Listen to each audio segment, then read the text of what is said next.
আসসালামু আলাইকুম। আমি ডাক্তার মোহাম্মদ একরামুল হক জোরদার, জাতীয় ক্যান্সার গবেষণা ইনস্টিটিউট ও হাসপাতাল মহাখালী ঢাকাতে ক্যান্সার বিশেষজ্ঞ সার্জন হিসেবে কর্মরত আছি। আপনারা জানেন, যে কোনো ক্যান্সার যদি আমরা খুব আর্লি স্টেজে শনাক্ত করতে পারি অথবা ক্যান্সারের লক্ষণ সমূহ প্রকাশিত হওয়ার আগেই যদি শনাক্ত করতে পারি, তাহলে কিন্তু ওই ক্যান্সার পুরোপুরি নিরাময়যোগ্য। অনুরূপভাবে ব্রেস্ট ক্যান্সার তার ভিতরে অন্যতম। এবং আপনারা জানেন, ব্রেস্ট ক্যান্সার আর্লি ডিটেকশনের জন্য স্ক্রিনিং টুলস অ্যাভেলেবল।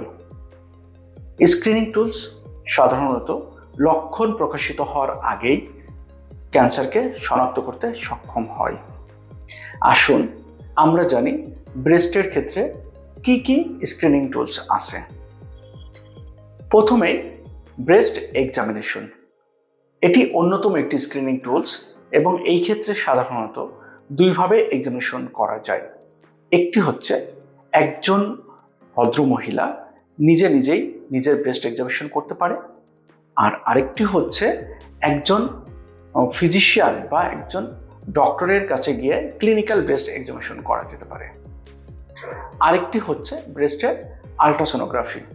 এটি খুব কমন একটি পরীক্ষা এবং এটি সাধারণত অপারেটর ডিপেন্ডেন্ট, কিন্তু এটি আমাদের দেশের সব জায়গাতেই মোটামুটি অ্যাভেলেবল।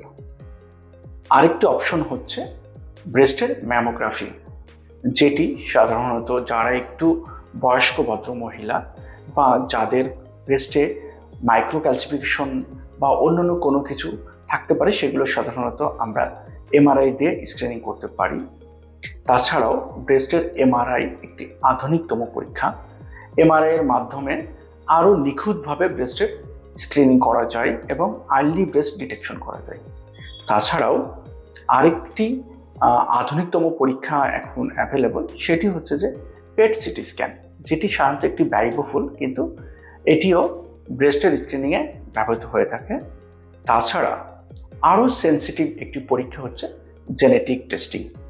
জেনেটিক টেস্টিং এর মাধ্যমে সাধারণত 99% ব্রেস্টের ক্যান্সার আর্লি শনাক্ত করা সম্ভব।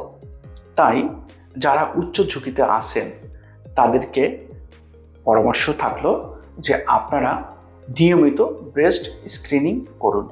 এবং আপনারা জেনে খুশি হবেন যে বাংলাদেশের সরকারি পর্যায়ে এবং বেসরকারি বিভিন্ন জায়গাতে ব্রেস্ট স্ক্রিনিং টুলস অ্যাভেলেবল। তাই অনুরোধ, সবাই যারা ঝুঁকিতে আছে তারা ব্রেস্ট ক্যান্সারের আওতায় আসুন। ধন্যবাদ, ভালো থাকবেন।